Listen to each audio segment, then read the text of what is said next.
বন্ধুরা, আপনাদেরকে অশেষ প্রীতি এবং শুভেচ্ছা জানিয়ে আজকের হেলথ কেয়ার এপিসোড আরম্ভ করছি। আজকের হেলথ কেয়ার এপিসোডে আমরা আমাদের নার্ভের সমস্যা দূর করতে যে সকল ভিটামিনের প্রয়োজন, আমরা সেই সকল ভিটামিন নিয়ে আলোচনা করব এবং সেই সকল ভিটামিন আমরা কিভাবে ন্যাচারাল ওয়েতে পেতে পারি, আমরা সেই বিষয়টা নিয়ে আলোচনা করব। তো অত্যন্ত গুরুত্বপূর্ণ বিষয়, আপনারা সম্পূর্ণ ভিডিওটা দেখবেন। বন্ধুরা, আপনাদের মধ্যে যারা এখন আমার চ্যানেলকে সাবস্ক্রাইব করেন নাই, কাইন্ডলি সাবস্ক্রাইব করে নেবেন, বেল আইকন ক্লিক করে অল বাটন অন করবেন। Let me start now. বন্ধুরা, মানুষের শরীরের মধ্যে তো নার্ভ হচ্ছে অত্যন্ত ক্রুশিয়াল একটা বিষয়। আজকাল প্রায় আমরা শুনে থাকি যে মানুষের শরীরে নার্ভের সমস্যা। তো এই নার্ভের সমস্যা আমরা কিভাবে ন্যাচারাল ওয়েতে আমরা দূর করতে পারি, তো সেই বিষয়টা নিয়ে আলোচনা করবো। বন্ধুরা, মানুষের শরীরে যে নার্ভাস সিস্টেম আছে, এই যে নার্ভের যে ব্যাপার, সেই ব্যাপারটা কন্ট্রোল হয় যে সিস্টেমের মাধ্যমে, সেটা হচ্ছে নার্ভাস সিস্টেম। এই নার্ভাস সিস্টেম তো মেনলি যে অর্গানকে কেন্দ্র করে পরিচালিত হয়, সেই অর্গানটা হচ্ছে ব্রেন। মানুষের ব্রেন থেকে বিভিন্ন অর্গানের মধ্যে যে নার্ভ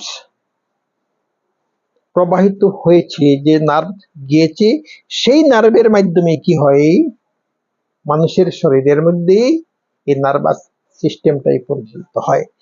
আজকাল কি এই নার্ভাস সিস্টেমের মধ্যে মানুষের যথেষ্ট সমস্যা পরিলক্ষিত হচ্ছে। নার্ভ ঠিক মতো কাজ করছে না, নার্ভের মধ্যে সমস্যা রেগুলারই দেখা যাচ্ছে। তো এই নার্ভের মধ্যে সমস্যা হলে আমাদের কি কি হতে পারে? অনেক কিছু হতে পারে। যেমন আমাদের হাত পার মধ্যে তো ঝিনঝিন ভাব অনুভূত হতে পারে, হাত পা ঠিক মতো কাজ নাও করতে পারে, হাতের মধ্যে আমরা আমাদের সেন্সেশনটা কমে যেতে পারে, তো পায়ের তলাতে ব্যথা অনুভূত হতে পারে, সমস্ত শরীরের মধ্যে ব্যথা অনুভূত হতে পারে। ঘুম থেকে ওঠার পরে পায়ে ঝিনঝিন ব্যথা করা, পা যখন আমরা ফ্লোরের মধ্যে প্রথমে রাখবো তো পায়ের মধ্যে ব্যথা অনুভূত হওয়া, তো মাথার মধ্যে ব্যথা অনুভূত হওয়া, তো গাড়ের মধ্যে ব্যথা অনুভূত হওয়া, অর্থাৎ শরীরের বিভিন্ন অর্গানের মধ্যে অস্বস্তি ভাব এসে যাবে যদি কি হয়, মানুষের নার্ভের সমস্যা হয়। তো বন্ধুরা, যদি কোনো একজন ব্যক্তির এই ধরনের সমস্যা যদি অনুভূত হয়, হাত জিনজিন করা, হাতের মধ্যে সেন্সেশন, নর্মালি হাত পা কাজ না করা, শরীরের কোনো একটা জায়গাতে সেন্স কম অনুভূত হওয়া, তো আমরা যদি সহজে কি করতে পারি না, কথা বলতে পারি না, মাথা ঘুরাতে পারি না, তো এটা কি যে নার্ভের সমস্যার একটা কারণ। তো এই ধরনের যদি সমস্যা হয়, তো আমাদেরকে বুঝতে হবে যে আমাদের শরীরে কয়েকটা ভিটামিনের কমি হচ্ছে, ভিটামিন তো কমতে যাচ্ছে। তো যদি এইভাবে অনুভূত হয়, তো আমরা যদি কিছু ভিটামিনের যে ব্যবস্থা আমরা ন্যাচারালি যদি করতে পারি, তো আমরা কি করতে পারবো, আমাদের সেই সমস্যা দূর হতে পারে।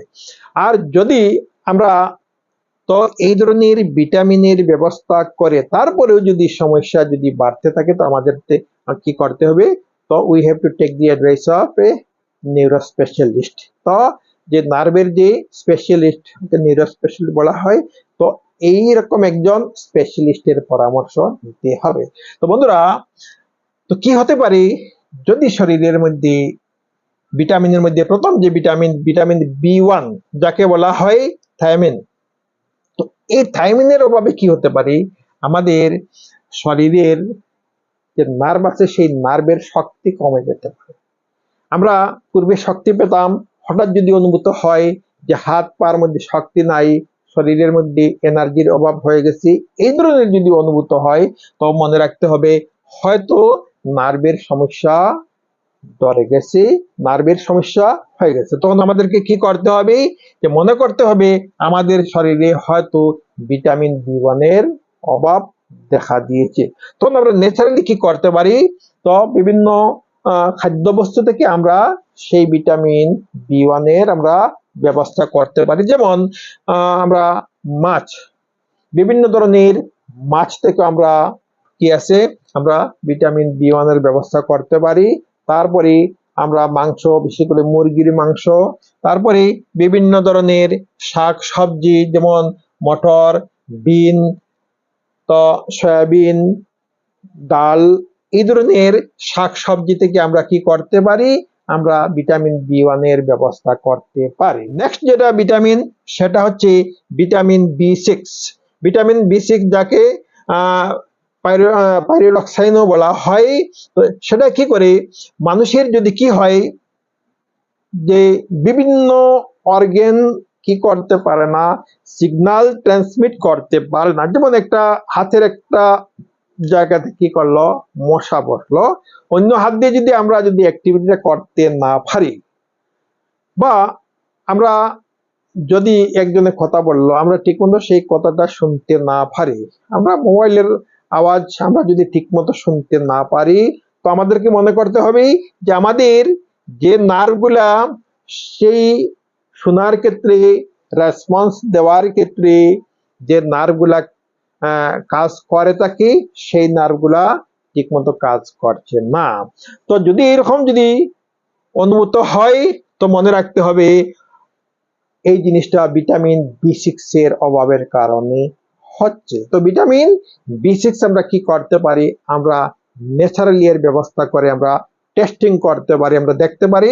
তো ভিটামিন বি6 আমরা কি করতে পারি, আমরা বিভিন্ন ধরনের মাংস, যেমন মুরগির মাংস, তো তারপরে মাছ, বিশেষ করে এই ক্ষেত্রে ভিটামিন বি6 এর ক্ষেত্রে সামুদ্রিক যেগুলো মাছ, টুনা মাছ, সালমন ফিশ, এই ধরনের মাছ, তো আমরা কি করতে পারি, আমরা টেস্টিং করতে পারি। তারপরে বিভিন্ন ধরনের শাকসবজি, এর মধ্যে আলু আছে, আলুর মধ্যে যথেষ্ট পটাশিয়াম আছে, এই ক্ষেত্রে পটাশিয়ামও অনেক কার্যকরী। তারপরে দুগ্ধজাত দ্রব্য, যেমন দুধ, তারপরে দই ইত্যাদি। তারপরে তো বিভিন্ন ধরনের ডাল, মসুর ডাল ইত্যাদি। তারপরে যে ভিটামিনের অভাবে কি হতে পারে, নার্ভের সমস্যা হতে পারে, তো সেটার নাম হচ্ছে ভিটামিন বি12।